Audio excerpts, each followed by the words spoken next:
Welcome on Trésor de l'Évangile. Bienvenue sur Trésor de l'Évangile.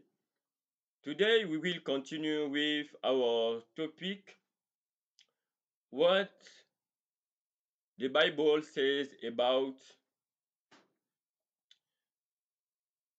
the theocracy and royalty nowadays in, in the Bible. Bienvenue sur Trésor de l'Évangile. Aujourd'hui, nous allons continuer avec notre thématique à propos de ce que la Bible dit de la théocratie et de la royauté de nos jours. Mais avant de continuer, nous allons tous prier ensemble. Heavenly Father, we give you honor and glory. Thank you for this opportunity. We have to continue with this topic about the theocracy and the royalty in the Bible nowadays. We pray you, Lord, to fill us by your Holy Spirit and to watch over us near and far by your holy angels. And we need your insight to understand this topic and help us, Lord, to share this with others around us, near and far. In the name of our Lord Jesus Christ, we pray you. Amen. The church and the state, l'Église et l'État,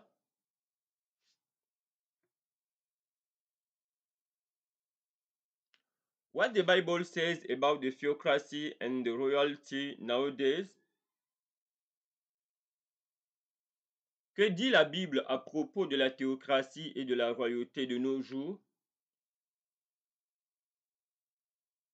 Since ancient Israel was a theocracy, shouldn't the United States be one today? Puisque l'ancien Israël était une théocratie, les États-Unis ne devraient-elles pas en être une aujourd'hui? Let us continue. Don't forget the presentation, the last presentation just before this, and I encourage everyone to take his Bible and we will continue with this history in the Bible. We have studied the last time how the prophet Ezekiel, as the Lord has given to him this prophecy, if the people of God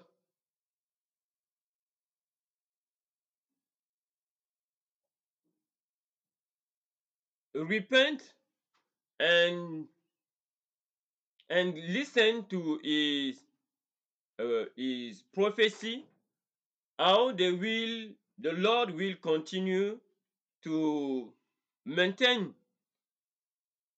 his his theocracy. The Lord will continue to be an invisible king, and he will continue to bless them, to lead them and to protect them. And he has given to the king of this time the requirement for this. And today we will continue to study and to see if the king at this time will obey to this requirement. And I encourage you to follow the last presentation just before this. Et la fois dernière, nous avons vu la prophétie que Dieu avait donnée au prophète Ézéchiel, selon laquelle, n'est-ce pas, il y avait des exigences pour que Dieu puisse continuer à demeurer celui-là qui doit toujours continuer à gouverner et à diriger son peuple pour que son peuple puisse toujours demeurer sous sa protection et qu'il puisse continuer à le bénir, pour qu'il soit toujours leur roi invisible et que eux et leur roi puissent être, n'est-ce pas, sous sa protection et continuer toujours à lui être obéissant. Je nous renvoie, n'est-ce pas, à la dernière présentation juste avant celle-là.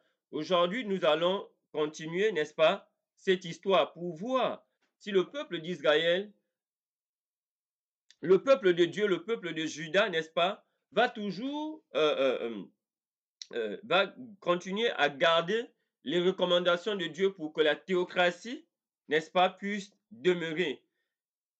Et ici, c'est le grand enjeu. Est-ce que, avec ce que nous connaissons déjà comme exigence dans la prophétie d'Ézéchiel, est-ce que le peuple de Dieu en ce temps va, oui, en ce temps, va obéir à à ces exigences pour que Dieu puisse maintenir la théocratie? And it is the, the main question here in during this presentation. We will see if the people of God will obey to the requirement of the Lord through the prophecy of Ezekiel, this requirement that will allow the Lord God to keep his theocracy with the people of God. Okay? And it is very important to understand this. Let us read in 2nd Chronicles chapter 36, verse 11 to 13. Verse 11, Zedekiah was 120 years old when we began to reign, and reigned 11 years in Jerusalem. And he did what which was evil in the sight of the Lord his God, and humbled not himself before Jeremiah the prophet, speaking from the mouth of the Lord. And here it is very important.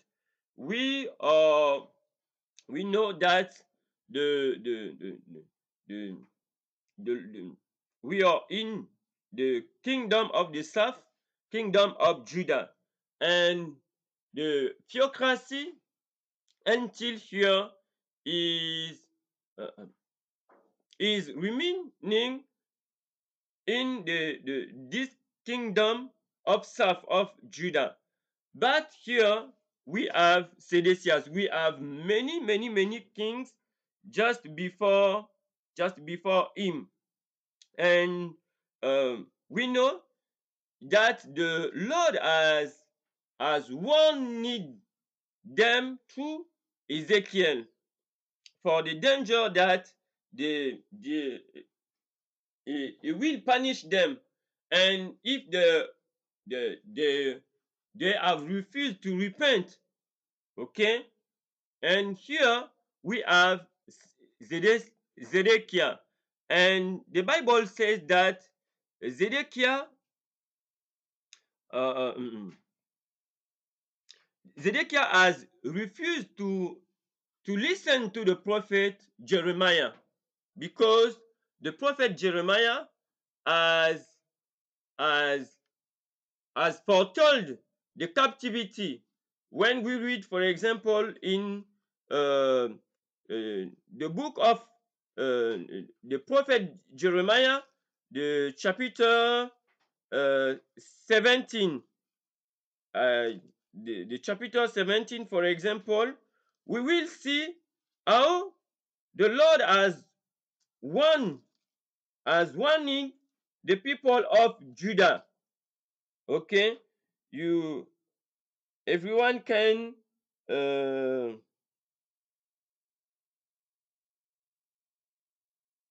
no, it is not 17. Okay, Jeremiah,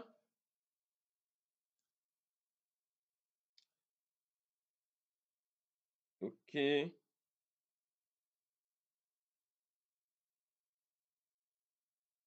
Okay, it is 17, please. Jeremiah chapter 17, okay.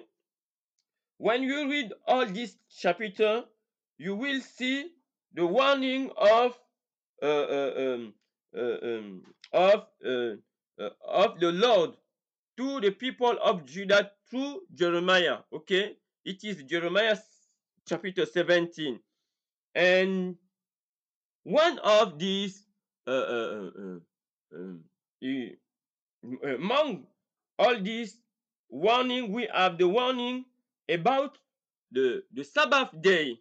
Okay, the fourth commandment in the covenant, in the 10 commandment. Okay, in uh, the 10 commandment. Okay, about the Sabbath. And here the Bible says that uh, Zedekiah has refused to listen the warning of the Lord through Jeremiah. And Jeremiah, the Lord has as warning his people, the people of Judah through Jeremiah, that if they refuse, for example, to sanctify the Sabbath, the Lord will lead them to the captivity to Babylon. The king of Babylon will come and will destroy and will burn Jerusalem. And it is very important. But here in Second Chronicles chapter 36, verse 11 to 11 to 3, here we have read the verse 11 and 12. It is stating clearly that Zedekiah will refuse to obey to the Lord through the mouth the mouth of Jeremiah. Okay, and it is very important to understand this. Donc ici, nous allons lire dans 2 Chroniques au chapitre 36, et on nous dit que Sédécias était devenu roi lorsqu'il avait 21 ans, et il commença à régner. Il a régné, n'est-ce pas, 11 ans à Jérusalem. Donc 2 Chroniques chapitre 36, verset 11 au verset 13. Au verset 12, et il fit ce qui est mal aux yeux de l'Éternel, son Dieu, et il ne s'humilia pas lui-même devant le prophète Jérémie, qui parlait, n'est-ce pas, de la part du Seigneur. Et il est bien que nous puissions comprendre le contexte ici.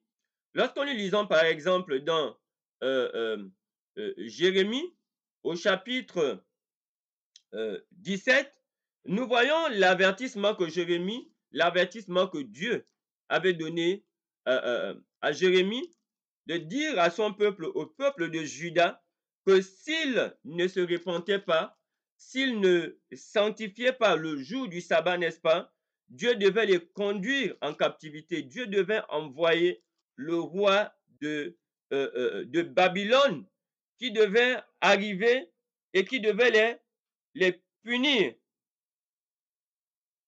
OK? Et il est très important de comprendre cela ici. Et j'invite chacun à lire Jérémie au chapitre 17. Pourquoi? Parce que le sabbat du 7e jour faisait partie des 10 commandements que l'on appelle, qui étaient écrits sur les tables de l'Alliance, qui étaient différents des sabbats, n'est-ce pas, que l'on trouvait dans la loi de Moïse. Et c'était un signe distinctif du peuple qui adorait le Dieu des cieux. Et il faut très bien le souligner ici, lorsque nous lisons dans Jérémie chapitre 17 et que nous lisons, n'est-ce pas, dans les livres de Moïse. Donc, le sabbat du 7e jour a été écrit par Dieu lui-même, comme nous lisons dans Exode 31 au verset 18, dans les 10 commandements. Et c'était la marque distinctive du peuple de Dieu dans leur façon d'adorer, qui les distinguait comme étant des adorateurs du Dieu des cieux, comparativement aux nations païennes. And it is very important to underline that the Sabbath, the seventh day, was written in the Ten Commandments, as we can read in Exodus chapter 31, the verse 18. It was a mark, it was a sign that make the difference in the worship of the evening and the God of heaven through the people of Israel comparatively to the pagan people around, pagan nation around them. The Sabbath of the seventh day was this mark, okay, of the God of heaven, the mark of the worship of the God of heaven. But Jeremiah has given this warning to the people of Judah to repent, okay, and to sanctify this day. If they will refuse, the Lord will send the king of Babylon and he will lead them to the captivity. Okay? And here in this passage, it is clearly stating that Zedekiah will refuse to understand this warning of the Lord through the mouth of Jeremiah. Ok? Et ici, nous voyons clairement que Sédécias va refuser, n'est-ce pas, d'écouter cet avertissement du Seigneur au travers de la bouche de Jérémie.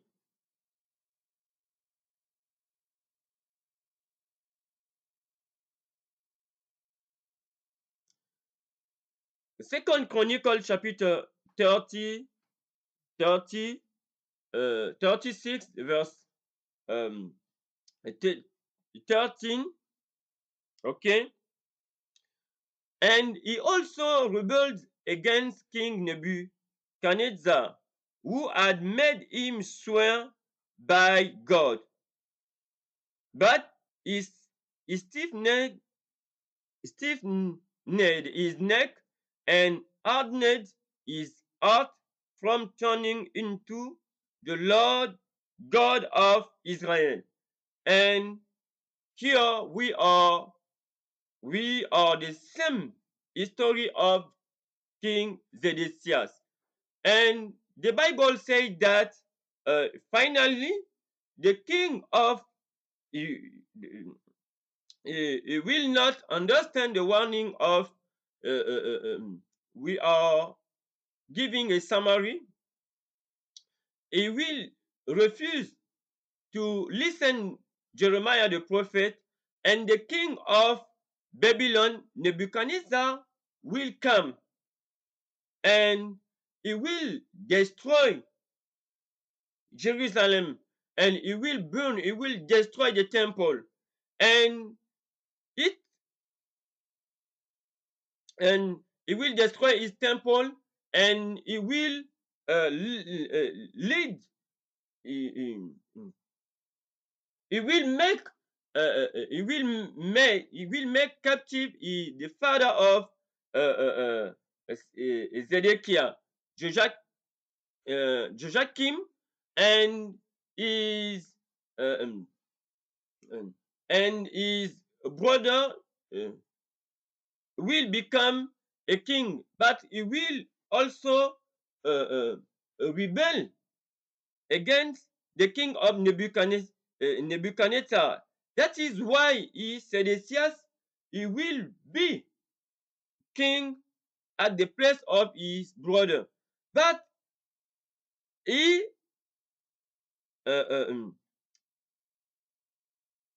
has made enough to the king of he will make enough through the God of even to the king of Babylon, that he will not rebel against the king of Babylon. But here it is stated clearly that he will finally he will break this up, and he will refuse also to um, turn to the Lord God of Israel, Zedekiah. Okay, it is very important to understand this, and we can find all these. We can find all this history if we read completely this Second Chronicle chapter 36. I invite you to understand this story to read all the book of Second Chronicle chapter 36. Okay? Et ici, nous allons lire dans 2 Chroniques au chapitre 36 au verset 13. Il se révolta contre le roi Nebuchadnezzar qu'il avait fait jurer par le nom de Dieu, et il redit son cou et endurcit son cœur au point de ne pas retourner à l'Éternel, le Dieu d'Israël. Donc ici, nous avons la suite de cette histoire de Sédécias. On a dit que finalement, le roi qui était là, le roi de Juda, ils ne vont pas écouter la prophétie de Jérémie, n'est-ce pas, de se repentir de la profanation du sabbat et de tout ce qu'il y avait comme idolâtrie. Finalement, le roi de Babylone, Dieu va envoyer le roi de Babylone pour venir les châtier. Et le roi qu'il trouvera, était Joachim, et il le fera captif, il va détruire, il va brûler le temple. Il y a son fils, n'est-ce pas, qu'il établira roi, qui était le Joachim, n'est-ce pas? Et lui aussi, il ne va pas être soumis, n'est-ce pas? Il sera aussi, il sera rebelle, il ne va pas être soumis au roi de Babylone, et toujours dans le même esprit de désobéissance au Seigneur. Ainsi, le roi de Babylone reviendra, il sera destitué, et on placera sur le trône son frère Sédécias. Mais ici, Sédécias va prêter serment, n'est-ce pas, au nom de l'Éternel, au nom du Dieu d'Israël, de rester soumis au roi de Babylone. Et Jérémie aussi avait dit cela, que si il se soumettait au roi de Babylone, n'est-ce pas, Dieu épargnerait Juda, épargnerait le royaume de Juda. Si Dieu se soumettait les rois de Babylone se soumettaient se soumettaient au roi de Babylone. Si le roi de Juda se soumettait au roi de Babylone, Dieu devait épargner le royaume de Juda. Donc ici, Sédécias, qui sera roi après son père et son frère, ne va pas garder le serment qu'il a eu, que lui a fait prêter le roi de Babylone au nom de son Dieu, au nom du Dieu d'Israël. Et lui aussi va se rebeller contre le Dieu d'Israël. Donc, il ne va pas aussi écouter la prophétie de Jérémie. Et il ne va pas garder son serment qu'il a prêté au nom de Dieu. OK? Et nous devons comprendre cela ici. Et nous allons voir la conséquence de cela. Parce que Dieu avait déjà dit au travers de Jérémie que si le roi de Juda se soumettait au roi de Babylone, n'est-ce pas? Dieu devait les épargner, devait épargner le royaume de Babylone, le royaume de Juda. Donc, on répète cela, c'est très important de comprendre que si le roi de Juda se soumettait au roi de Babylone, Dieu devait préserver, n'est-ce pas, la royauté de Juda. Et finalement, cela n'aura pas lieu, puisque Sédécias, ce roi-là, après son père et son frère, lui aussi, il va se rebeller. il ne va pas obéir à son serment qu'il a prêté au nom de l'Éternel, et il ne va même pas se soumettre au roi au roi de Babylone, le roi Nebuchadnezzar. And it is very important to understand that Jeremiah has warning to the kings of Judah that if they will be submitted to the king of Babylon, the Lord will continue to support the royalty of Judah. But it was not the case with Zedekiah after his father Joachim and his brother. He will break his oath to the king of Babylon that he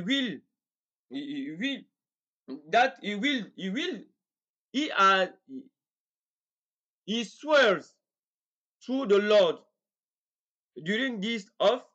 He will break this oath, and he will rebel also to the king of Babylon, Nebuchadnezzar, and we will see what will happen.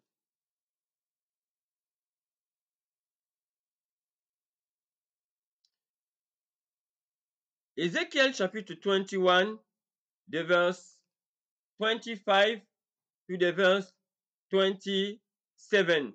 The verse 25, it is written, "And do profane wicked prince of Israel, whose days is come, when iniquity shall have end. Do save the Lord God, remove the diadem, and take off the crown. This shall not be the same. Exalt him that is low, and abase him that is high." And here it is clear, Ezekiel has given this prophecy, okay, that because of the iniquity of the king, the prince of Israel, the Lord, what the Lord will do, the Lord will remove the diadem, the verse 26, and take off the crown. This shall not be the same. Exalt that is low, and abase him that is high. And here we see clearly that the Lord finally will destroy the theocracy. Because we have said that after the apostasy of the kingdom of the north, the Lord will allow that the king of Assyria will lead them to the captivity. The theocracy of the God of heaven will remain in the king of the south in Judah.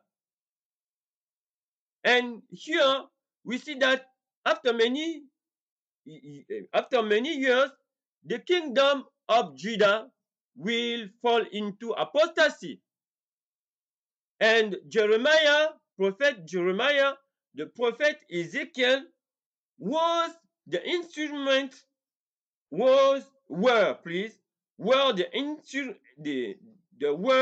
the the, the, the instrument that the Lord will use to warn to them. Okay? But the king of Judah will refuse to listen Jeremiah and to listen Ezekiel. And what will happen? The Lord will put to hand the theocracy in Judah. And this is the meaning of this verse of Ezekiel chapitre 21 and verse 26. Do serve the Lord God, remove the diadem, and take off the crown. This shall not be the same. Exalt him that is low, and abase him that is high. And here we see clearly that the Lord will put hand to his theocracy, because the throne of Judah belonged to the Lord, and the king after another the kings were simply the instrument. The Lord himself was the true king, the invisible king, and the king and the people were supposed to obey to the God of heaven. So he will continue to lead and to bless them. But here they have fallen into apostasy, the kings and the people, and they have refused to repent. And the Lord will put end to the theocracy and will lead them to the captivity. And Ezekiel will be among these captives. And it is very important to understand this. And here in this prophecy, we have the end of the theocracy. What it means that we will, the Lord has put hand to a government which himself has chosen the leaders, okay, to manage the affairs of the, the, to manage the affairs of the state or the kingdom. It is very important to understand this. And here it is the end of the the the the, the, the of the union of the political power and the religious power. Okay?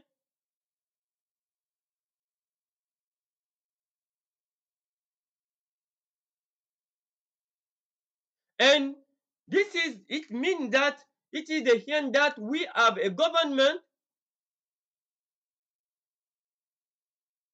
in which we have the association of political and leader and political and religious power.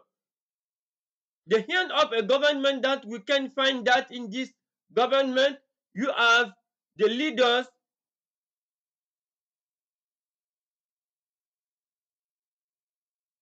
which are managing the political and the political power and the religious power under the control of God.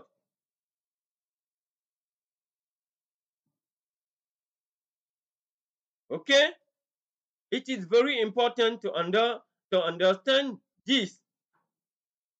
And it is the end of the royalty under the control of the Lord God, the God of heaven, directly.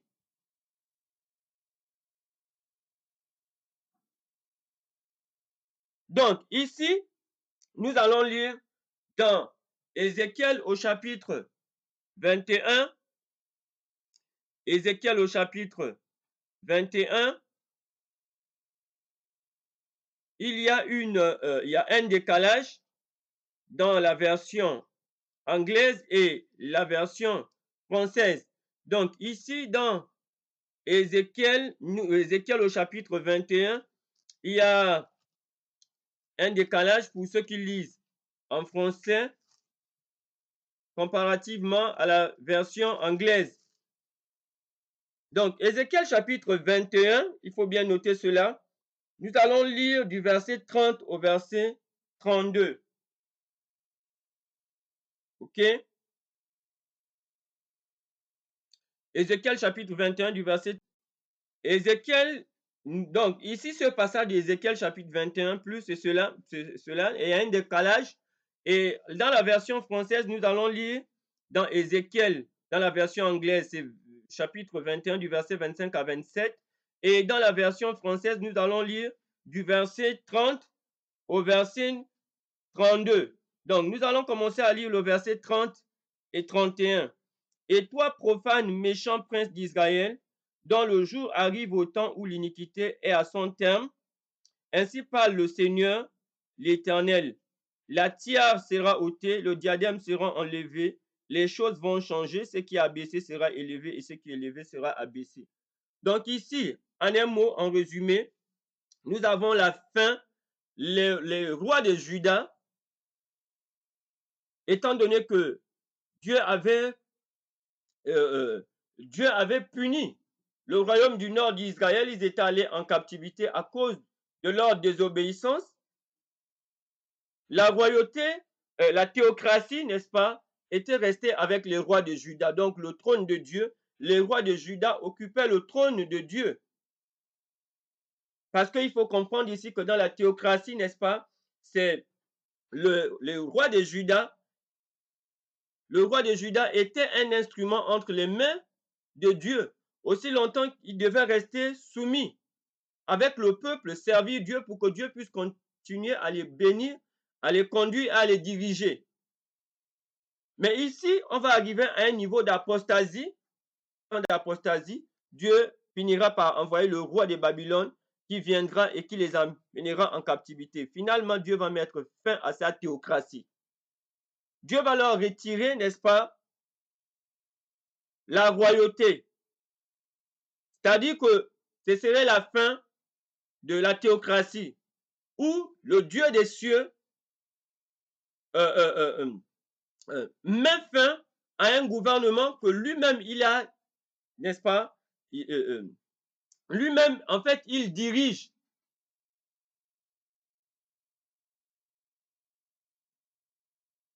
Où le pouvoir politique et le pouvoir religieux, n'est-ce pas, sont unis dans la théocratie. Tant que Dieu lui-même, n'est-ce pas, dirigeait ce gouvernement, le pouvoir politique et le pouvoir religieux étaient, n'est-ce pas, ensemble.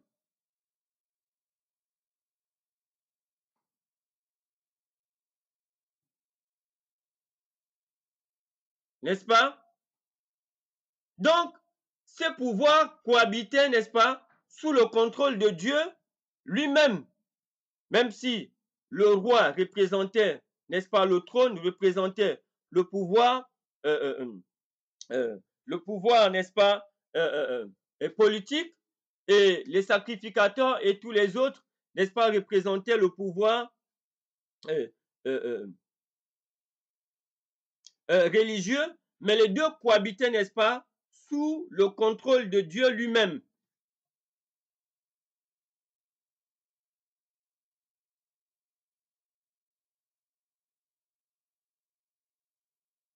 Et c'est Dieu lui-même, n'est-ce pas, parce que Dieu lui-même était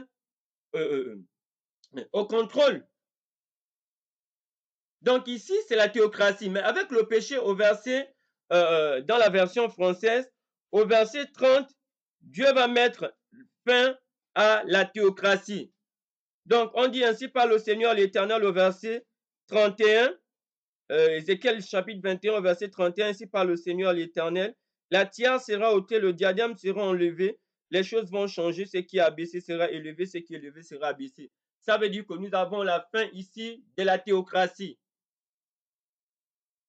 En un mot, il n'y a plus à partir de là un gouvernement où les leaders, n'est-ce pas, sont choisis par Dieu et sont conduits par le Dieu des cieux. Et c'est la fin aussi de cette royauté où il y a un roi, n'est-ce pas, qui est sous le contrôle de Dieu. ou qui est soi-disant désigné par Dieu. Donc, un gouvernement, en un mot, la fin d'un gouvernement où on dit que le pouvoir, n'est-ce pas, le choix du gouvernement et des dirigeants de ce gouvernement vient directement du Dieu des cieux. Nous avons la fin, n'est-ce pas, de la théocratie ici avec l'apostasie donc, avec l'apostasie du roi de Juda et leur captivité, dont Ézéchiel faisait partie de ces captifs. Donc, la question que nous nous posons dans cette présentation, que dit la Bible de la théocratie et de la royauté de nos jours?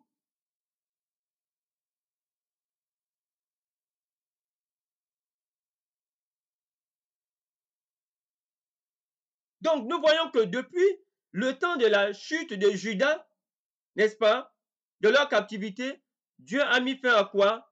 À une théocratie qui, soi-disant, vient du Dieu des cieux.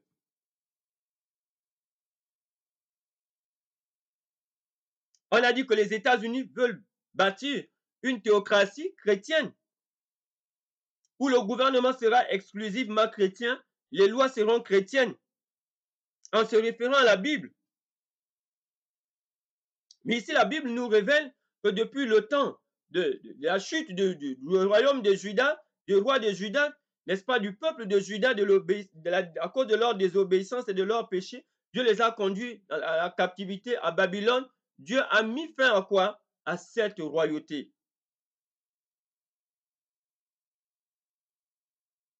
à cette théocratie, dont lui-même, il est le dirigeant. Donc, lorsqu'on parle de tiare et on parle ici de diadème, cela signifie quoi? N'est-ce pas? La fin de la royauté. Donc, la tiare, c'est cette couronne-là qu'on mettait sur la tête du roi. Donc, Dieu va mettre fin à cela et nous devons bien comprendre cela. And here it is very important for us to understand because our topic is to know what the Bible says today about the theocracy and the royalty. And we see clearly since the time of apostasy of the king of Judah and the kingdom of Judah, God has put hand to any kind of theocracy or any kind of royalty that he is the author directly or the leader. And we see that through the project 2025. If Donald Trump is electing as the next yeah, as the next leader of the United States in the project 2025, they say clearly that they will make the United States an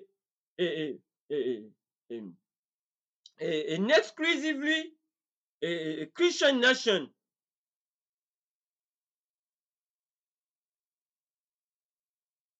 What they call Christian nationalism. The United States will become a theocracy, a Christian theocracy. And it is very important for us with the Bible and the Bible alone to realize that since the time of the apostasy and the captivity of the king of Babylon, the Lord has put hand to any kind of government which the leaders are appointing directly by himself, the God of heaven. And it is before us.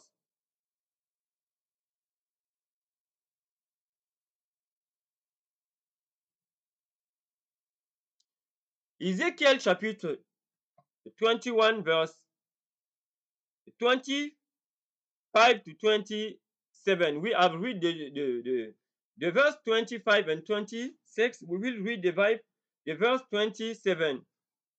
The verse 27, I will overturn, overturn it, and it shall be no more until he come whose right it is, and I will give it him. Okay? And here we see clearly that the Lord, he, the Lord has said that he has put hand to his, his theocracy, his royalty.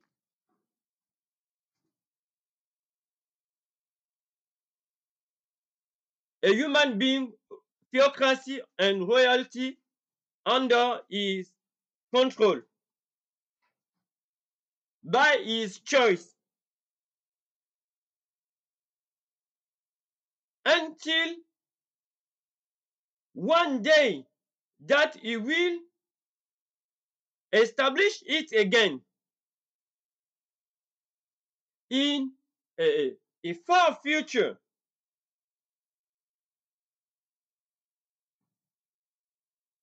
And we will see why he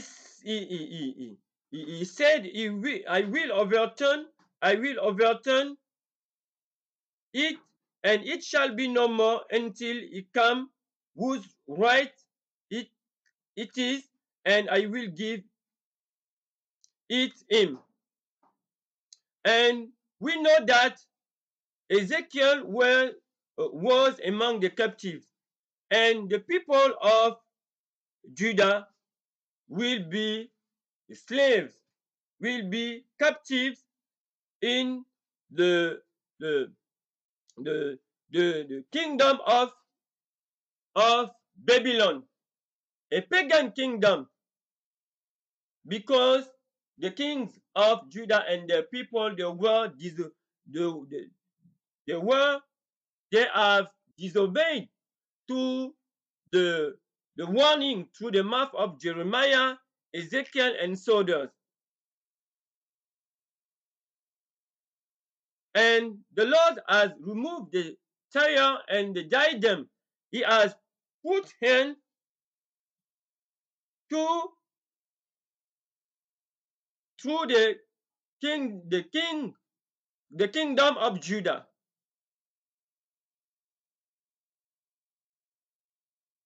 And before this, the Lord has said through Jeremiah that if they obey to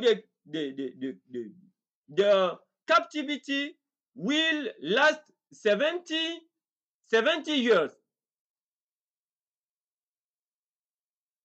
And if they have uh, obeyed to the Lord, and the Lord has asked them to remain under the control of the king of Babylon, after the 70 years, he will bring them back into the kingdom of Judah, and we will continue to lead them. But they have refused.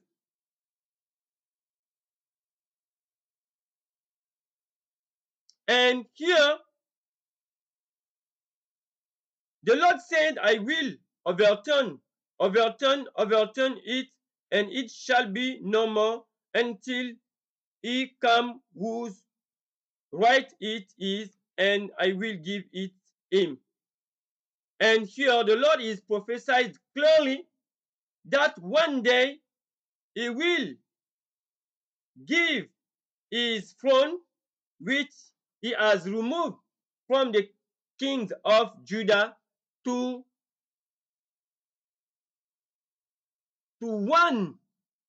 one person who will be this person? Okay, when we read this verse 27, let us read for those, please, in French. Nous allons lire dans Ézéchiel au chapitre 21. Pour ceux qui lisent en français, c'est le verset 32. Il est écrit, j'en ferai une ruine, une ruine, une ruine. Mais cela n'aura lieu qu'à la venue de celui à qui appartient le jugement et à qui je le remettrai. Donc ici, on voit que Dieu a décidé, n'est-ce pas, de ôter son trône au roi de Juda et sa royauté aussi. Donc, jusqu'à ce que celui-là à qui, ici, lorsque le verset 32 nous dit que cela n'aura lieu qu'à la venue de celui à qui appartient le jugement et à qui il le remettrait. Il y aura une succession des événements. Il a dit, j'en ferai une ruine une fois, une ruine, une ruine. Mais ici, le peuple de Juda est déjà en captivité. Et Dieu dit à Ézéchiel qu'il fera la ruine 3 fois. Donc ici, le peuple de Juda, le peuple de Dieu, est allé déjà en captivité sous la domination d'un roi païen, Nebuchadnezzar. Ils vont dans un royaume comment? Un royaume païen, le royaume de Babylone, ou l'empire de Babylone.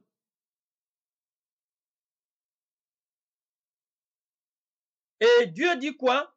Qu'il va renverser, n'est-ce pas? Il va faire 3 fois la ruine, une première fois, une deuxième fois, une troisième fois, jusqu'à ce qu'arrive celui à qui, n'est-ce pas, il remettra son trône et sa royauté, ou le rétablissement de la monarchie.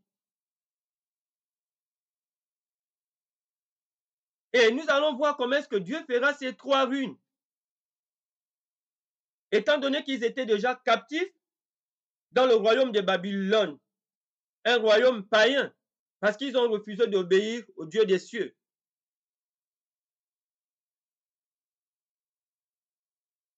Et la raison ici, n'est-ce pas, parmi les raisons, parmi les causes, l'une des causes principales, c'est parce qu'ils ont refusé dans Jérémie 17 de sanctifier le jour du sabbat, du 7e jour qui est dans les 10 commandements, la loi morale de Dieu.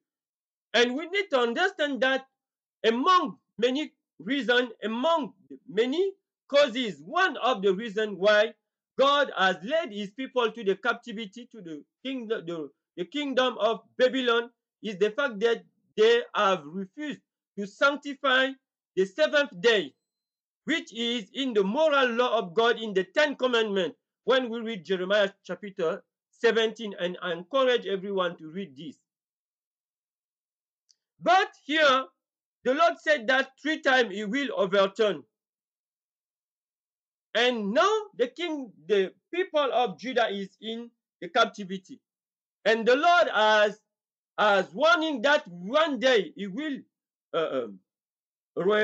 reestablish his kingdom and his theocracy. But before, he will overturn 3 times. And we will see how it will happen. Okay?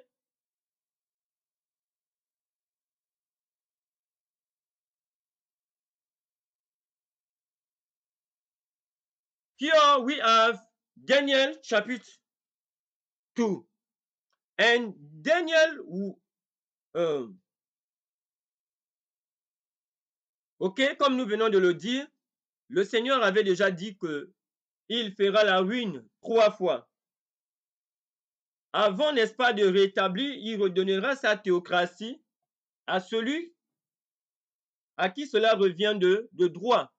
Mais entre-temps, le peuple de Juda est déjà en captivité à Babylone. Et Jérémie leur avait dit que Dieu leur avait averti au travers de la bouche de Jérémie que la captivité devait prendre fin après 70 ans. Donc s'ils restaient dans l'obéissance, après les 70 ans, Dieu devait maintenir, n'est-ce pas, sa royauté et sa monarchie, sa théocratie, mais ils n'ont pas voulu. And it is very important to understand that God has warning them that if the world, if the world remain in obedience to his requirement after the 70 years of captivity, God will lead them again to the kingdom that they have refused. Zedekiah has refused, and the other kings before him. That is why God has removed his diadem, his tire. He has removed his royalty, his theocracy to the kings of Judah. And they are under the captivity at Babylon. And Daniel was one of the captives into this kingdom of Babylon. And here, the matter is to understand how God will overturn 3 times before he will again give his royalty and his theocracy to who deserves his royalty and his kingdom. Okay? And here I invite everyone to consider the book of the prophet Daniel. Daniel chapitre 2. Okay? And I invite everyone to read this chapter 2 of Daniel. Et ici, nous allons considérer le livre du prophète Daniel au chapitre 2. Maintenant, le peuple d'Israël, le peuple de Juda est en captivité dans l'empire babylonien. Mais Dieu a averti à Ézéchiel qu'avant que Dieu ne puisse rétablir sa théocratie, sa royauté, rendre cela à qui reviendra de droit. Dieu a dit qu'il devait renverser, n'est-ce pas? Il devait renverser combien? Il devait renverser 3 fois. OK? Donc, nous allons voir comment est-ce que cela va se passer. Et nous sommes ici dans le livre de Daniel. Donc, nous sommes dans le livre du prophète Daniel. Daniel fait partie des captifs, n'est-ce pas, qui ont été conduits à Babylone.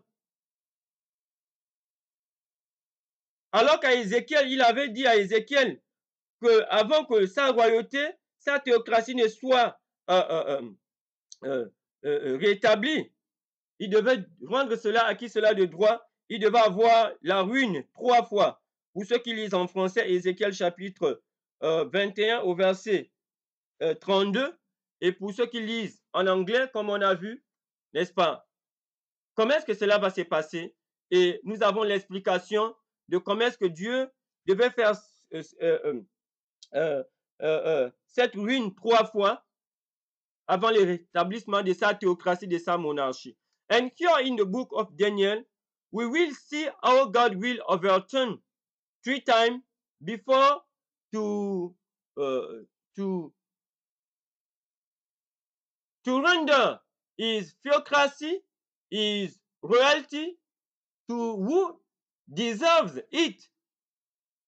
And we are in the book of Daniel. I invite everyone to take his Bible to read completely the chapter 2 of Daniel. But today we will try to give a summary. Okay? Let us consider our Bible in Daniel chapter 2.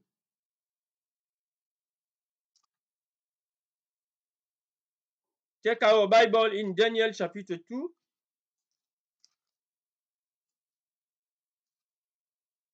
I invite everyone to read all the chapter, but today we will try to summary, okay? And here, why we are reading the chapter 2? Because we want to see how God will overturn through time. Donc, pourquoi nous lisons le chapitre 2 de Daniel? Parce que nous voulons voir comment est-ce que Dieu va faire la ruine, va renverser, va faire ses ruines 3 fois, va changer, n'est-ce pas, de royauté. Il va renverser 3 fois, n'est-ce pas, des royaumes jusqu'à ce qu'il puisse rétablir sa royauté. Okay?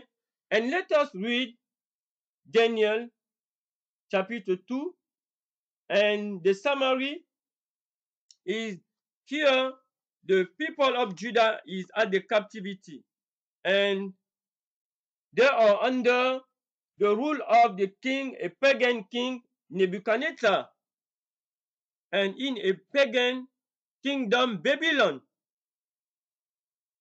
And what is the summary? The summary that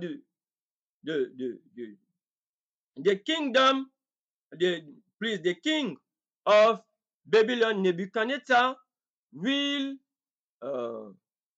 as a dream. And when after this dream in the night, when he at the morning, he has forgotten his this dream, and he will seek, when you read Daniel chapter 2, he will seek all, he will call his servants, those who work in his kingdom, he will seek his servants, he will seek a meaning of this dream through them, but nobody was able to give him the meaning of this dream. Okay? And here, that is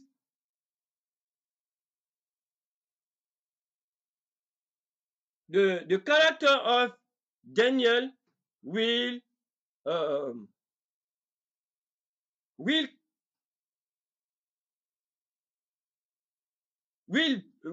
play a role in this chapter 2. Et ici, nous voyons, pour essayer de faire un résumé, nous encourageons chacun à lire le livre de Daniel, le chapitre 2. Le roi de Babylone, le peuple de Juda et des gens en captivité, sous un roi païen, Nebuchadnezzar, et sous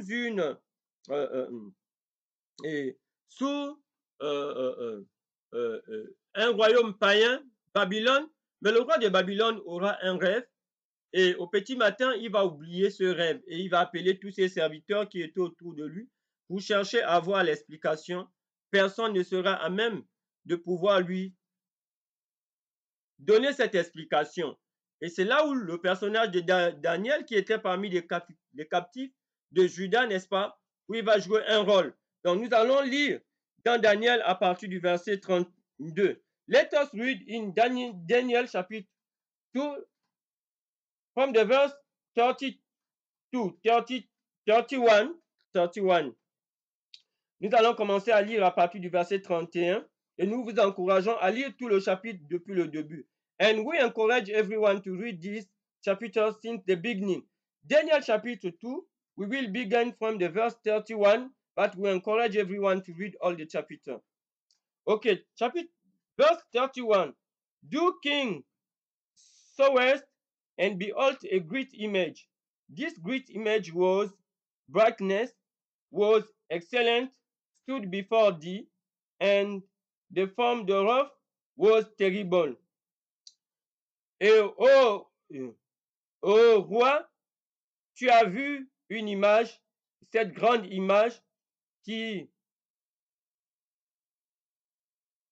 dont l'éclat était excellent devant toi,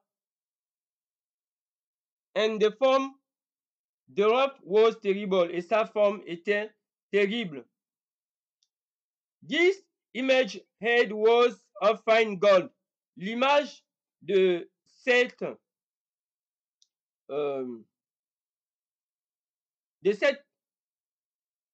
statue, n'est-ce pas, était la tête.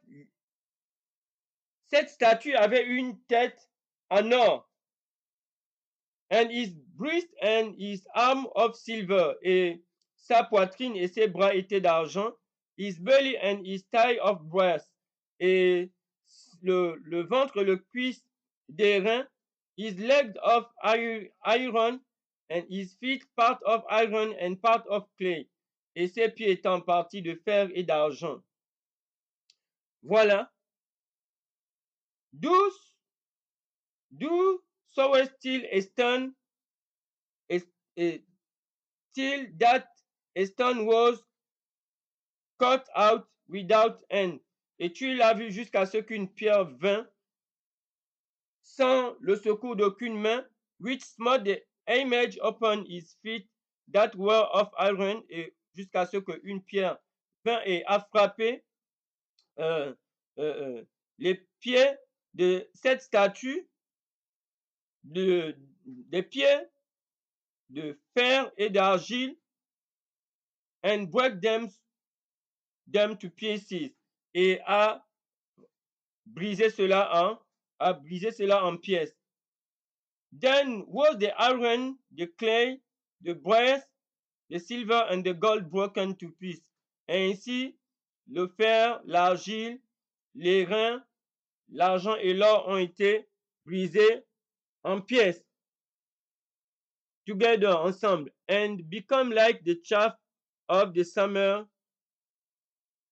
fish, flowers, and the wind carrying them away, that no place was found for them, and the stone that smote the image became a great mountain and filled the whole earth. This is the dream, and we will tell the interpretation thereof before the king.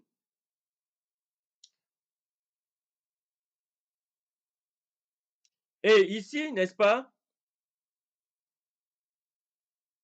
Daniel au chapitre 2, donc, finalement, le fer, l'argile, les reins, l'argent et l'or seront réduits en pièces. Et le vent va souffler, n'est-ce pas, pour balayer cela. Et il n'y aura plus de place pour tous ces métaux.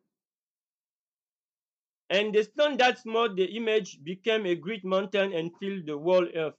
Et la pierre, n'est-ce pas, qui a frappé l'image, n'est-ce pas, deviendra une grande montagne et remplira toute la terre. Donc ici, cette image, c'était une statue, hein, pour ceux qui lisent dans la version française. This is the dream, and we will tell the interpretation therefore before the king.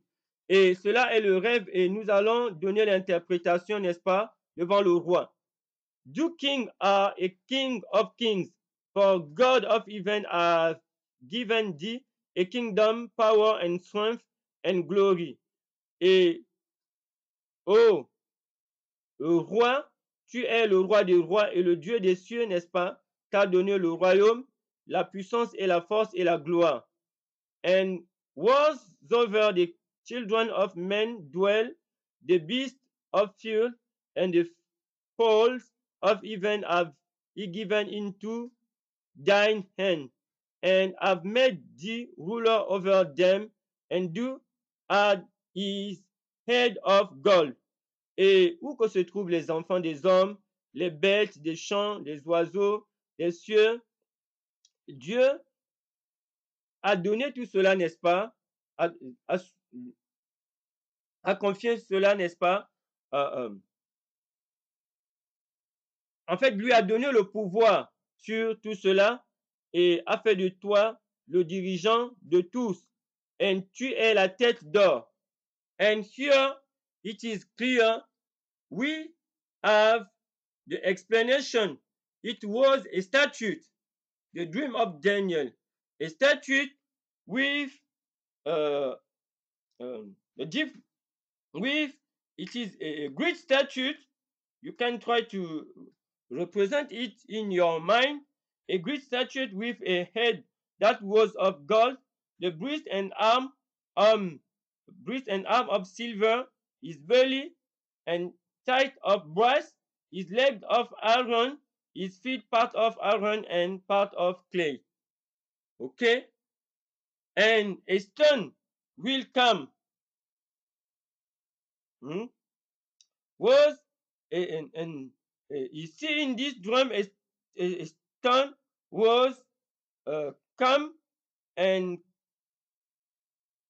was cut out without end, which smote the image upon his feet and were of iron and clay and broke them to pieces. That a stone will come and will destroy this statue if you try to summary.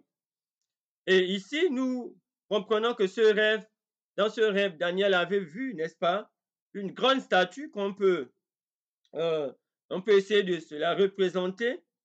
And we can, avec la tête qui était en or, la poitrine et les bras qui étaient d'argent, ventre et cuisses de reins, les pieds de fer, les pieds de fer, les jambes de fer, les pieds en mélange de fer et d'argent, jusqu'à ce qu'une pierre est sortie, n'est-ce pas, et a détruit cette statue, n'est-ce pas, cette pierre a frappé les pieds.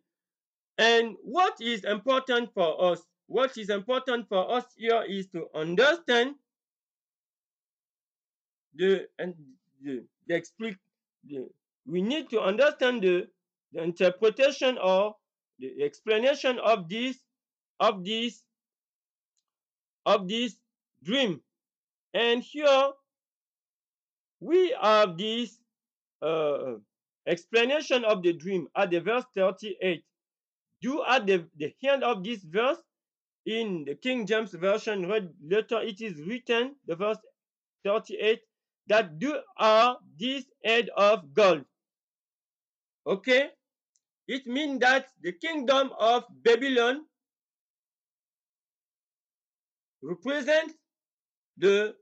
was represented in this statute by the gold. Okay? The verse 39. And after this, et ici c'est de comprendre que au verset 38 de Daniel 2, Daniel explique au roi que lui, la tête d'or représente, n'est-ce pas, le royaume de Babylone, dont il est le roi qui est symbolisé par lui. Le royaume de Babylone ici est symbolisé par Nebuchadnezzar. Donc l'or ici signifie le royaume de Babylone. The verse 39, le verset 39, and after this shall arise another kingdom inferior to thee, and another third kingdom of brass, which shall be rule over the earth. And the fourth king shall be strong as iron, forage as iron breaketh in pieces, and subdue all the kings. Okay? And what is the summary of this dream? At the verse 38, we have the beginning of the explanation. We continue the verse 39. It said that after Babylon, there was another kingdom. Okay? And the gold is the kingdom of Babylon. Okay? And when we consider the history, we will see after the kingdom of Babylon, which one king, which one among the kings was Nebuchadnezzar, we will see the other king, the kingdom which will come after Babylon. Okay, so in summary, this statue or this image which the king Nebuchadnezzar have seen in the dream was the history of the world from Babylon until the end of the world. Okay, Babylon, according to the verse 8, Babylon, the head is the gold head is the kingdom of Babylon. And at the verse 39, it said that after Babylon, after this shall arise another kingdom. Okay, and we will see in the story what is the kingdom after Babylon. And in the Bible also, we can find this kingdom in Daniel chapter 7. I encourage those who will have more explanation to read Daniel chapter 7. Okay, and but in the history and in the Bible, after the gold, which represent the kingdom of Babylon, we will have the silver. And according to the history and the Bible, after the kingdom of Babylon, we have the Medo-Persia kingdom. Okay, these are the pagan kingdom. Okay, and we know that God has put in to the theocracy and his royalty. Okay, and after the kingdom of Mercia, which represent the chest and the arms of the image or the statue. Ok, donc ici, dans l'histoire, nous savons qu'après le royaume de Babylone de Nebuchadnezzar, nous aurons, qui est représenté par la tête dans cette statue, nous aurons maintenant l'argent qui représente, qui est symbolisé par la poitrine et les bras, représente le royaume de Mèdes et de Perse. And after the kingdom of Medo-Persia, we have the Greece empire or the kingdom of Greece, which on the statues represent by the belly and the thighs of brass. Et ici, après le royaume ou l'empire des Mèdes et des Perses, nous avons l'empire grec ou le royaume des Grecs qui est représenté par les reins, qui représente le ventre et les cuisses des reins sur la statue. And let us continue. After the brass, we have the iron. And in the history and in the Bible, I encourage you to read Daniel chapter 7. We have Rome, the kingdom of Rome and or empire of Rome. And we have the iron. And the iron here remind to us how this kingdom of Rome they were, so they have used the violence. Okay, iron. And we are here. Okay, and we need to keep in mind this prophecy of Ezekiel. Ezekiel chapter 21, we have read this. Ezekiel chapter 21, the verse 25 to verse 27. We are in English.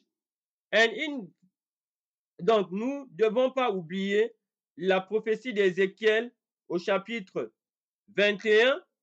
Pour ceux qui lisent en français, Ézéchiel chapitre 21, du verset 30 au verset 32.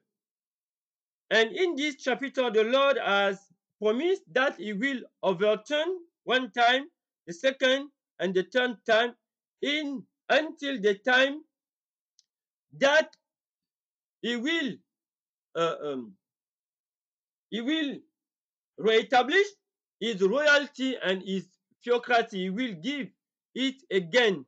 He has removed it from the kings of Judah and the people of Judah, but he will give it in a far future into someone. Okay? But before he will overturn 3 times.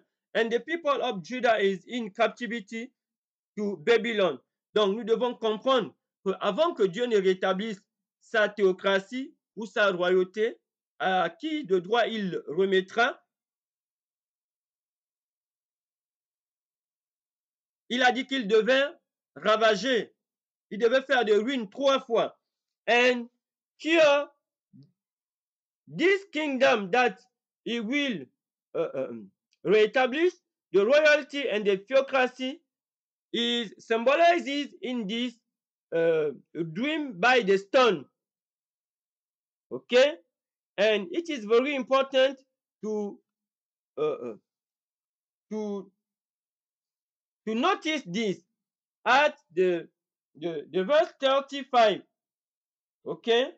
Then was the iron, the clay, the beast, the silver, and the gold broken to pieces together and become like the chaff of the summer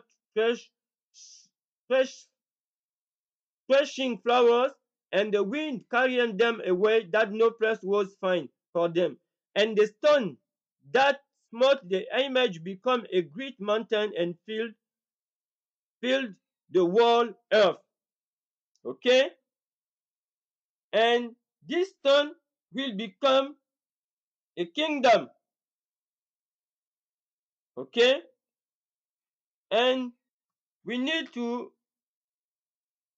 understand this clearly.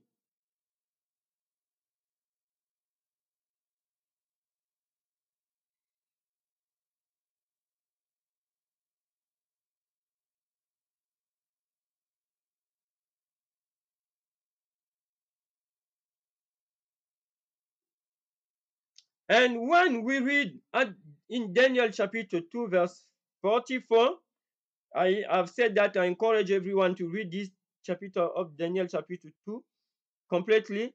At the verse 44, it is written, in the days of this king shall the God of heaven set up a kingdom which shall never be destroyed, and the kingdom shall not be left to another people, but it shall break into pieces and consume all the kingdoms, it shall stand forever. That this stone means at the verse 44, a kingdom that will stand forever. But before this kingdom which will stand forever, God will overturn 3 times. Donc ici, pour ceux qui lisent dans Daniel au chapitre 2 au verset 44, il est dit que Dieu suscitera cette pierre, n'est-ce pas, pour détruire tous les autres. Cette pierre va, lorsqu'elle viendra, elle détruira les autres royaumes, mais elle deviendra un royaume qui n'aura point de fin. N'est-ce pas? Donc, il faut lire tout Daniel au chapitre, Daniel 2, tout le chapitre. Mais aussi pour ceux qui veulent plus de précision, lire Daniel au chapitre 7. Ok, donc sur la statue, nous avons la tête d'or qui signifie le royaume ou l'empire de Babylone. Nous avons la poitrine et les bras d'argent qui signifient l'empire ou le royaume des Mèdes et des Perses. Et nous avons le ventre et les cuisses qui sont des reins qui signifient l'empire ou le royaume des Grecs. Ensuite arrivent les jambes qui sont des fers qui signifient l'empire romain ou le royaume de Rome.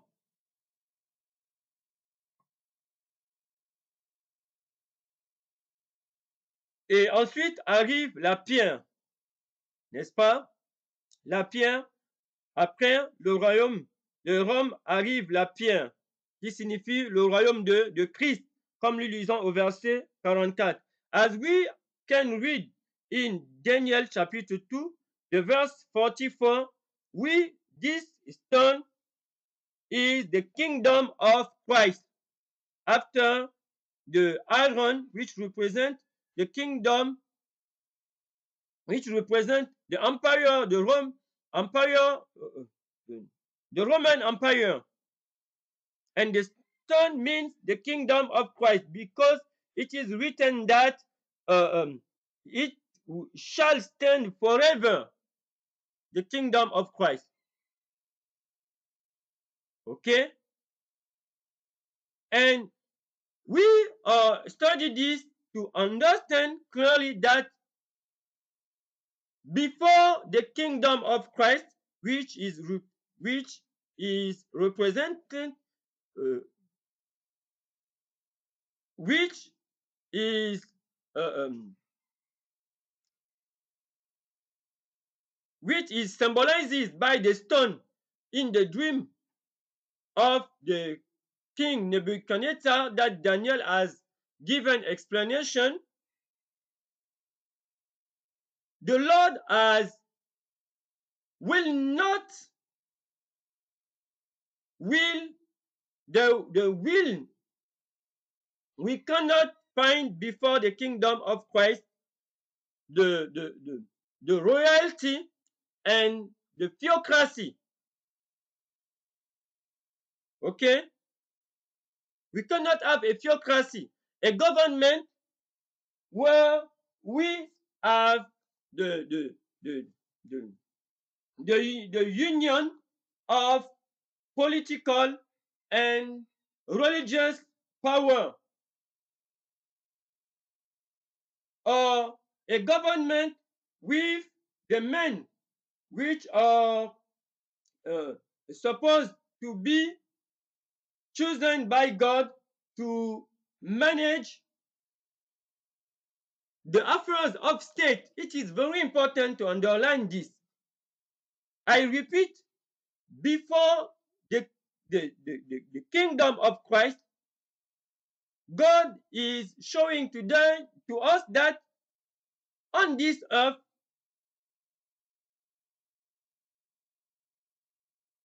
it will not exist before the kingdom of Christ a government which will become a theocratic government, in which government you have a union of political and religious power. Okay? And which is supposed to appoint by the God of heaven. It is exclusively in the kingdom of Christ that God will reestablish his theocracy and his royalty, or the union of political and religious power. But before the kingdom of Christ, since the captivity of the kingdom of Judah, it will not be the case to have a theocratic government or royalty, or some people which are chosen, supposed to be chosen by the God of heaven to lead the affairs of the state on this earth. This is the explanation of this uh, um, uh, dream. God wants to give this explanation to his people, those who believe in the Bible and the Bible alone, and to this pagan kingdom and the others leaders until the kingdom of Jesus Christ. God wants to make things clear in his word that the pagan leaders and his people which has faith in the God of heaven need to understand this. Okay? And it is very important to share this with others. Donc, ce que nous sommes en train de comprendre ici, au travers de ce rêve, de ce roi païen, Nebuchadnezzar de Babylone, ce que Dieu voulait lui expliquer, la suite de l'histoire du monde. Quel devait être le cours de l'histoire? Et Dieu voulait faire comprendre au peuple, son peuple, ceux qui ont foi, n'est-ce pas, en sa parole et au Dieu des cieux qu'avant le royaume de Christ, il n'y aura plus sur cette terre une théocratie chrétienne où le pouvoir politique et religieux seront unis, ou bien une royauté chrétienne,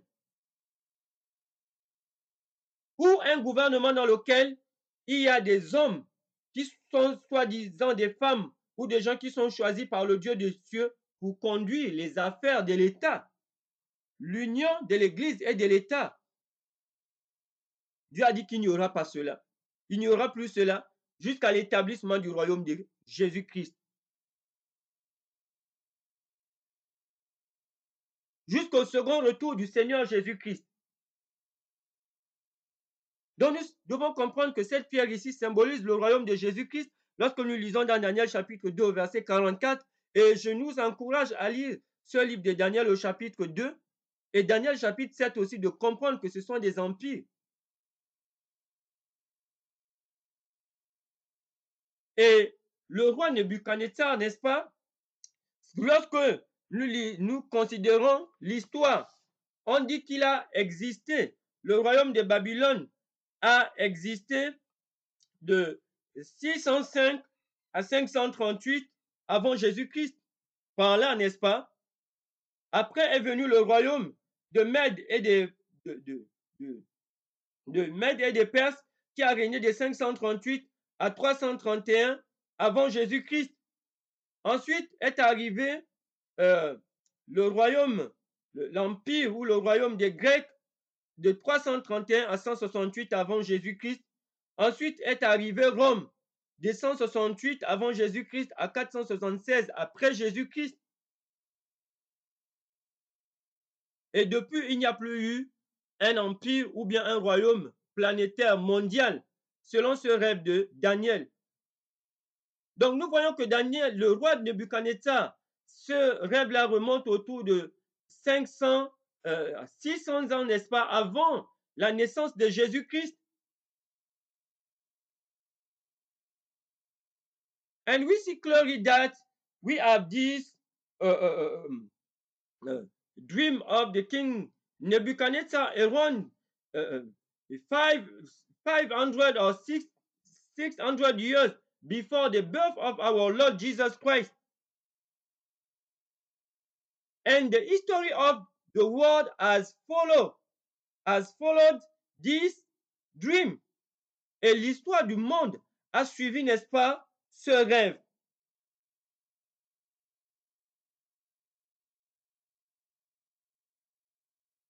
OK?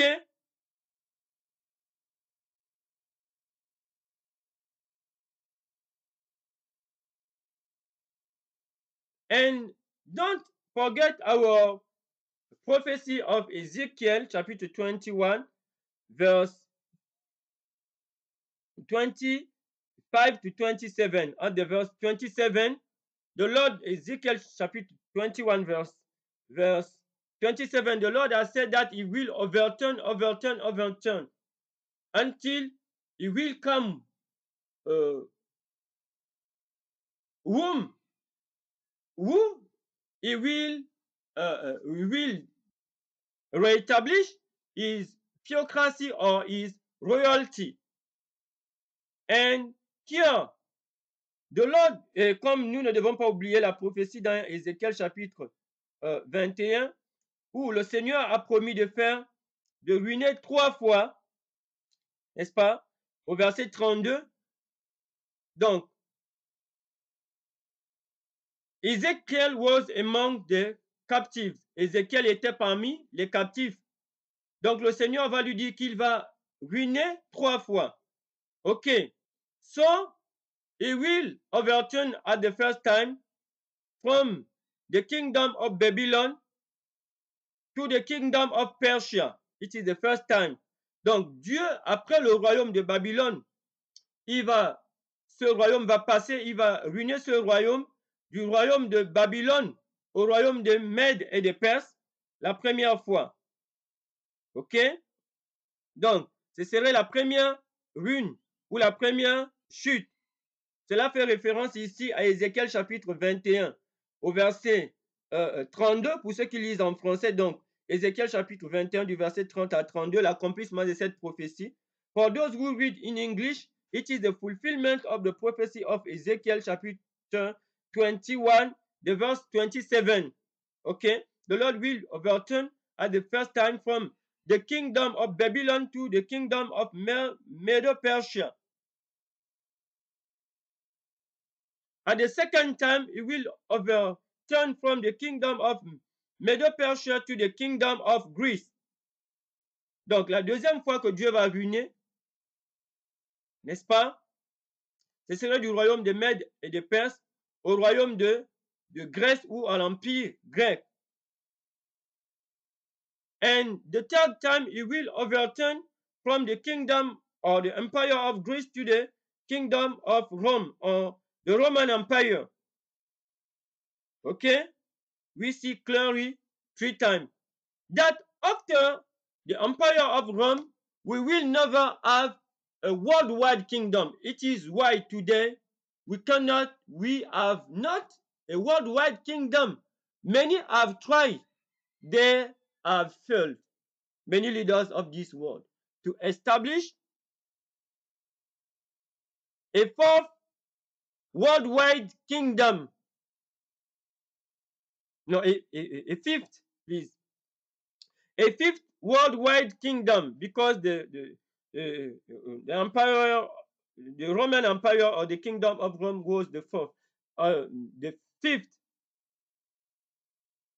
Many have tried, many leaders of this world, many kings, many head of state have tried in the history of the humankind to establish a fifth worldwide kingdom. They have failed. Okay? Because the God of heaven has revealed this in this book of Daniel, chapter 2. And the Bible is the truth. And the God of heaven is a real God, is a living God. Why until today many leaders have tried to establish a fifth worldwide kingdom, they have failed? The reason is here. Because God has predicted this through the prophet Daniel. Donc, lorsque nous regardons l'histoire du monde, nous voyons qu'après le royaume de Dieu a renversé, après le royaume de Babylone, il a renversé le royaume et arrivé le royaume de... Il a renversé du royaume de Babylone au royaume de Mède la première fois. Après, il a renversé du royaume de Mède au royaume des Grecs la seconde fois et la troisième fois du royaume de Mède au royaume de Rome ou l'Empire romain la troisième fois. Il n'y a plus eu, n'est-ce pas, des cinquièmes royaumes universels. Beaucoup de leaders de ce monde ont tenté de l'établir, ils ont échoué. Parce que Dieu l'avait déjà prédit dans Daniel au chapitre 2. Et le cinquième royaume universel sera le royaume de Christ, qui est symbolisé par la pierre. And the fifth kingdom, worldwide kingdom, is the kingdom of Christ.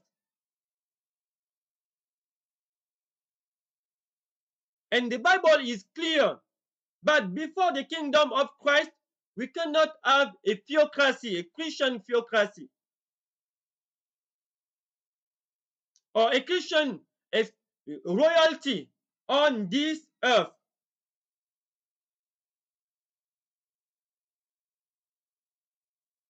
But the question is what the Bible says about theocracy and royalty nowadays.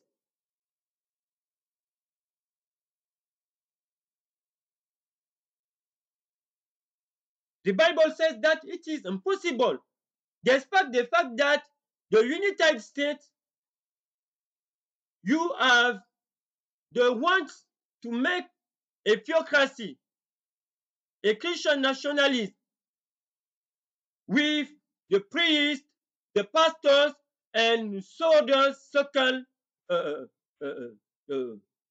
people of God. and they use the Bible. But we see clearly that it is a deception. We cannot support this according to the Bible and the Bible alone. And the founders of the United States have built the United States on the republicanism and the Protestantism. There is a separation between the political and religious power, the separation between the church and the state. And the Lord has blessed the United States. But nowadays, they want to build a theocracy. Nationalism, uh, uh, Christian nationalism is a theocracy. The United States with they want to make United States exclusively a Christian nation with uh, um, Christian law.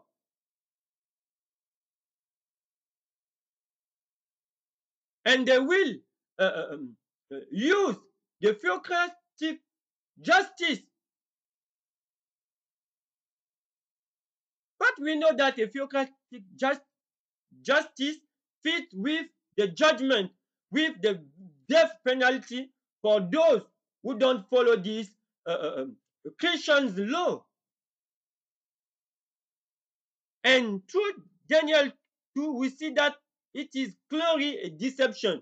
But nowadays we see the so-called people of God, men, women of God, are supporting this project of the Christian nationalism or make America great again and so on. But for those who believe in the Bible and the Bible alone, they see clearly that it is a deception. And they can't support this.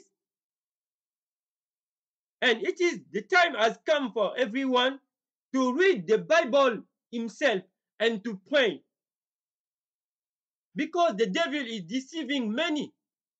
Before the kingdom of Christ, we cannot have a human being, fifth kingdom on this earth, or a theocracy, a government with the so-called the people which are appointing or choosing by God to lead the state.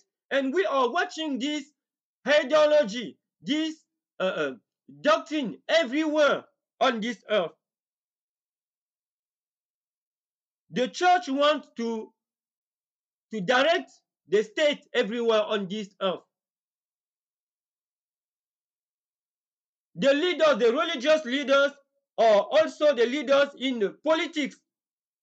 They are make a union of politic power and um, uh, religious power. It is a deception. It is a lie from the Bible, but they quote the Bible. But when we consider the Bible and the Bible alone, it is a deception. Et ce que nous sommes en train de dire ici, en résumé, c'est quoi? Ce que le temps est arrivé pour chacun d'entre nous de lire la Bible de soi-même. Nous sommes en train de nous poser la question, qu'est-ce que la Bible dit à propos de la théocratie et de la royauté de nos jours? Nous voyons que selon Daniel 2, cela est impossible. Il n'y a plus de théocratie qui soit dirigée par le Dieu des cieux. Depuis que le peuple de Juda est allé en captivité à cause de leur désobéissance, Dieu a enlevé son trône parce que le trône du roi de Juda avant appartenait à Dieu. Il a enlevé le diadème et la tiare. On a dit ici, le rêve nous montre jusqu'à ce que le rêve de Nebuchadnezzar, que Daniel a expliqué jusqu'au retour de Jésus-Christ, jusqu'à ce que le royaume de Christ s'établisse. C'est à Jésus-Christ que Dieu donnera son royaume et sa théocratie. Avant cela, il n'y aura pas un cinquième royaume. On a dit que beaucoup ont essayé. Mais aujourd'hui, On se pose la question, puisque l'ancien Israël a été une théocratie, pourquoi pas les États-Unis? On voit des pasteurs, on voit des prêtres, tout ce qu'on appelle hommes de Dieu, du soi-disant, ce qu'on appelle peuple de Dieu, c'est vrai, beaucoup sont trompés parce qu'ils ne lisent pas la Bible d'eux-mêmes, sont en train de supporter ce projet de projet 2025 où les États-Unis sont appelés à devenir une théocratie. Le christianisme national, ça veut dire que les États-Unis seront un pays avec un gouvernement exclusivement chrétien, avec des lois chrétiennes. Alors que les États-Unis ont été bâtis sur le républicanisme et le protestantisme, les droits des minorités sont garantis à la séparation entre l'Église et l'État, entre le pouvoir religieux et le pouvoir civil. Mais nous voyons qu'ils sont en train de détruire cela. Avec ce qu'ils appellent MAGA, Make America Great Again ou Make America Pray Again, c'est long. Mais nous voyons que c'est une séduction diabolique. Parce que s'ils font des États-Unis, le christianisme, le christianisme national, c'est une théocratie. Donc, nous comprenons que c'est une séduction diabolique. Nous sommes dans la fin des temps. Et il est temps pour chacun d'entre nous de lire la Bible, de ne pas suivre quel que soit le nom de l'homme de Dieu ou le titre aveuglement. Parce que ces personnes mettent la Bible en avant. Et on trouve ça dans les pays partout, où on voit des gens qui sont en train de mélanger l'Église et l'État. Ils unissent le pouvoir politique et le pouvoir religieux. L'Église veut diriger l'État, veut diriger des nations. Ce n'est pas dans la Bible. La théocratie. Des gens disent que non, Dieu, ils ont été choisis par Dieu pour mélanger la politique et mélanger le pouvoir politique et le pouvoir religieux. Les mêmes leaders religieux sont dans la politique. C'est une abomination. Ce n'est pas dans la Bible, c'est une séduction diabolique. Donc la théocratie, l'union du pouvoir politique et du pouvoir religieux ou le pouvoir spirituel. Dieu a dit que cela n'aura lieu à nouveau que dans le royaume de Christ.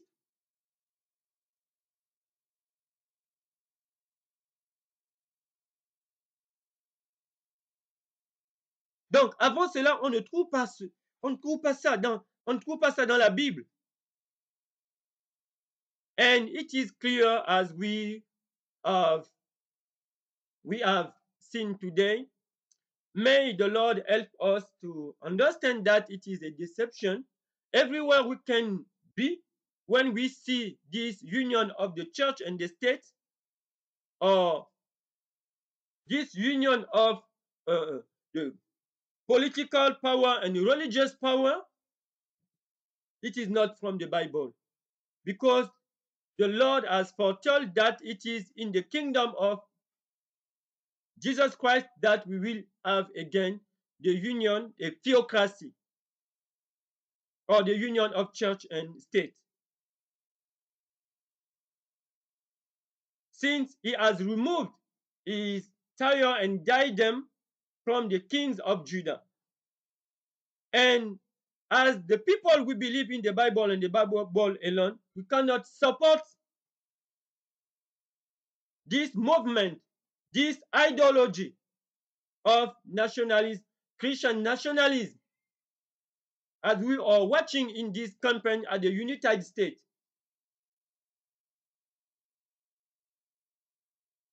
Donc, en tant que peuple de Dieu, nous ne devons pas soutenir cette idéologie, ce mouvement, avec ces soi-disant hommes de Dieu qui unissent l'Église et l'État, le pouvoir politique et le pouvoir religieux. C'est une séduction de l'ennemi. On ne trouve pas ça dans la Bible. Cela aura lieu à nouveau dans le royaume de Jésus-Christ. And let us pray together. Heavenly Father, we pray you, Lord, to help us to share this with others around us, to understand clearly that until the kingdom of Jesus Christ, our Lord and Savior, we cannot have on this earth the union of church and state, or of the political power and religious, or a theocracy or a royalty which are leading by you alone. And as we are living, we are watching these things help us as those who believe in the Bible and the Bible alone, prevent us to support this ideology and this movement. In the name of our Lord Jesus Christ, we pray you. Amen.